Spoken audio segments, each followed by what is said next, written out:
A thorough search of his shack revealed multiple decaying corpses, a check for 80,000 naira, and a mobile phone. This was suspicious because in 1999, the GSM hadn't been fully introduced to the Nigerian market. This meant that possession and ownership of a mobile phone was reserved for the opulent rich and the elite upper class of Nigeria.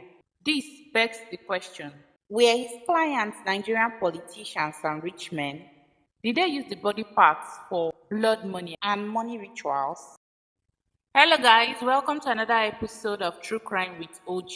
So, today we are going to be talking about the notorious case of one of Africa's most horrendous cannibals, Clifford Orji, Nigeria's first known documented man eater, slash serial killer, slash ritual killer, slash everything bad and evil. If this is your first time being here, do subscribe, okay? Alright.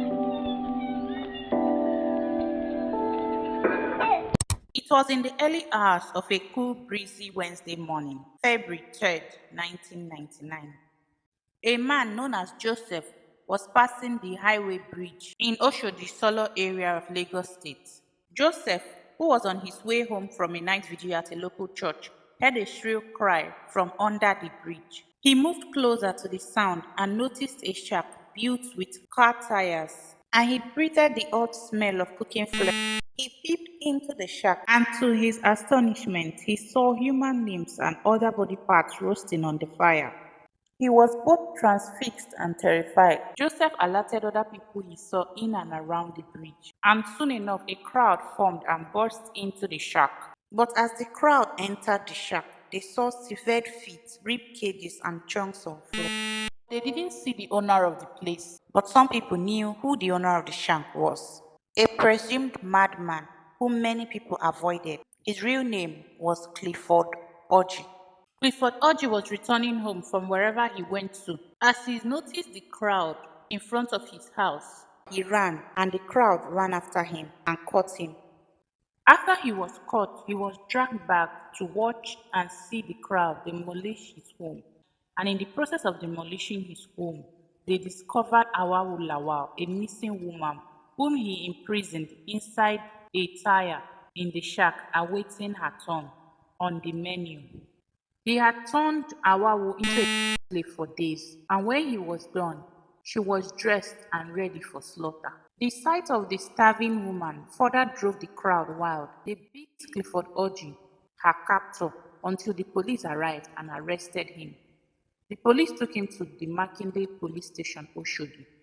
Awawo died several days later after falling into a coma. After Awawo's demise, the crowd then turned their attention to a man they knew to be Clifford Orji's friend by the name of Tahiru Aliyu, who lived nearby.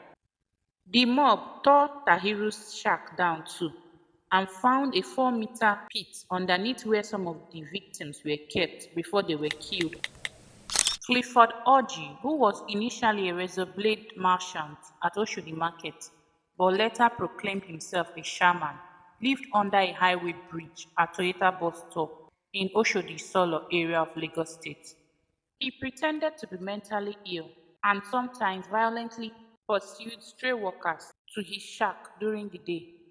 In the dead of the night, he usually covered the air around him with the meat-like odor from his unquote special barbecue. People only suspected that this hermit that loved barbecue was not normal, that he was probably mad, but no one was prepared for the horrendous discovery that Clifford Orji was also a cannibal. Clifford Orji, who was in his 30s at the time, was from Enugu. Despite his filthy clothes and unkempt hair, he managed to convince some people that he was a traditional healer, which may be how he lured some of his victims.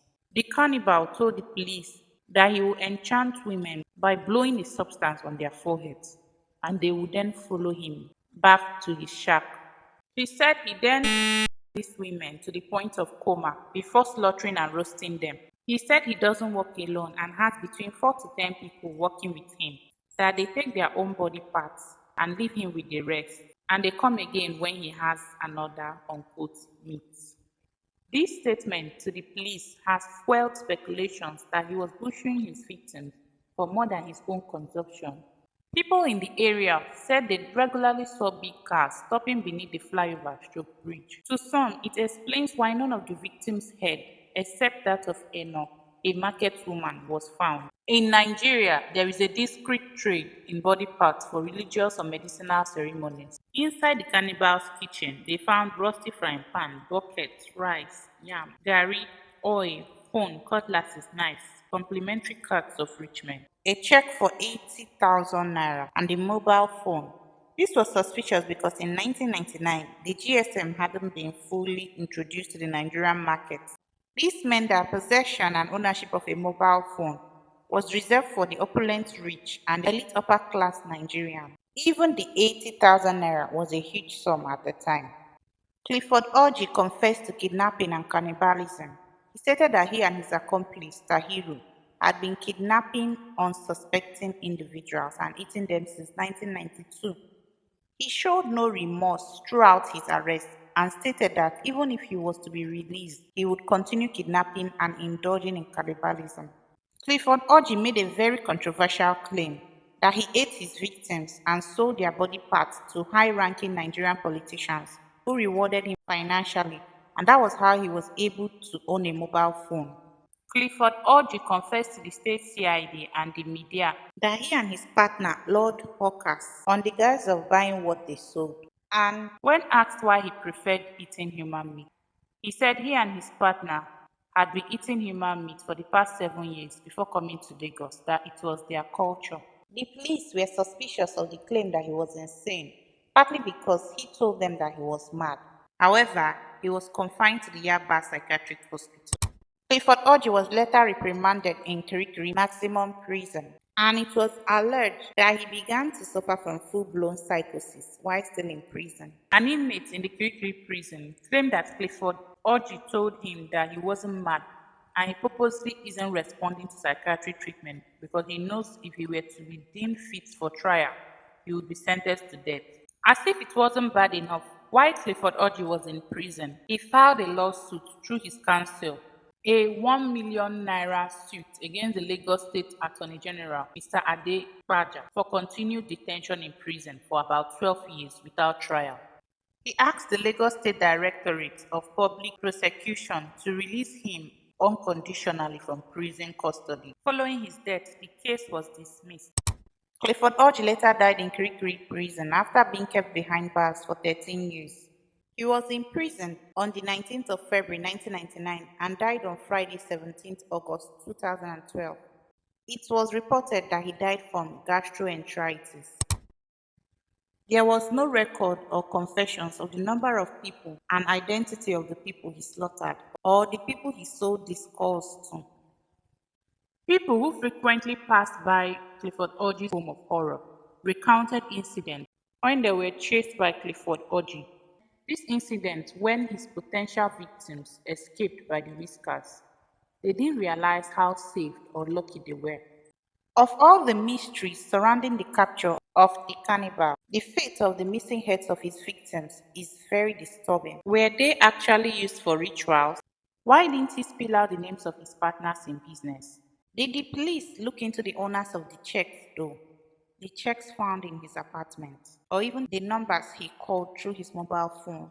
Did he actually sell body parts, those calls to rich men as he said? But how did he get that huge sum of money and a mobile phone? And what about the complimentary cards that were found in his lair? And nothing was heard from Tahiru Aliyu, his partner, all these years. Was he released from prison? Let me know what you think of these unanswered questions and mystery in the comments. Thank you guys for tuning in. Like this video, and if you haven't subscribed, please do. Turn on your notification bell so that when next I drop a new video, you get notified. Stay safe out there, guys, and stay blessed. Till you hear from me again, it's ciao.